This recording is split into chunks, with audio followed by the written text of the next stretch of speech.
1889 saw the Great Fire of Seattle, with most of the city burning down. When the city was rebuilt, it was decided to be built 22 feet higher. This was because Seattle was built on old tidelands, and when the tide came in, the city would be flooded of the sewage.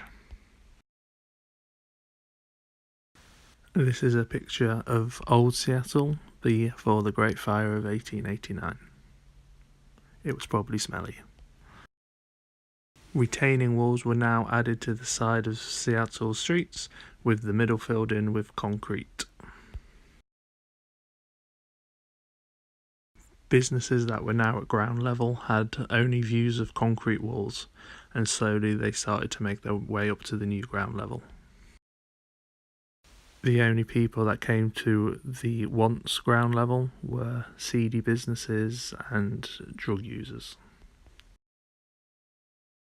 On the streets of Seattle were ladders, so people could make their way up from one level to the other level, the new ground level. So here I am at what was the original ground level for old Seattle, looking up at what is now ground level Seattle.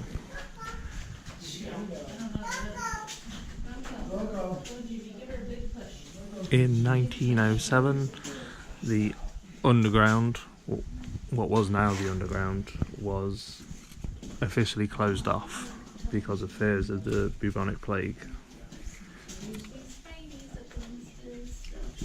And it lay abandoned until 1965, when a Seattle resident called Bill Spidell started running tours of the old underground Seattle.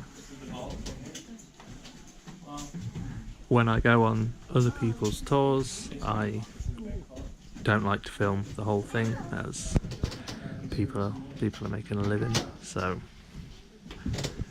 there's just a little bit of footage of me on the tour, but that was a brief background of why Seattle has an abandoned underground with streets and toilets and bars, etc. Enjoy the video.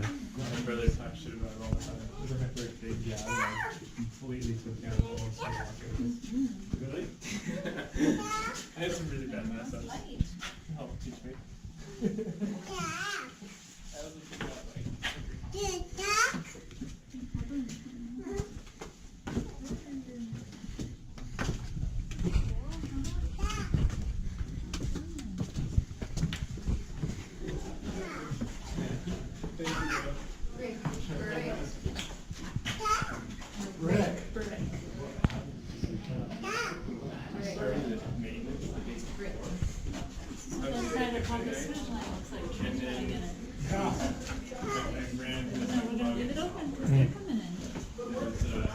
Basements or cellars. We are always visiting the original ground floors of buildings that actually got buried at a later date. Are we all doing okay on that? Yes? Keep them good. So now we're going to gather around this bitch here. So now slide carefully to your left.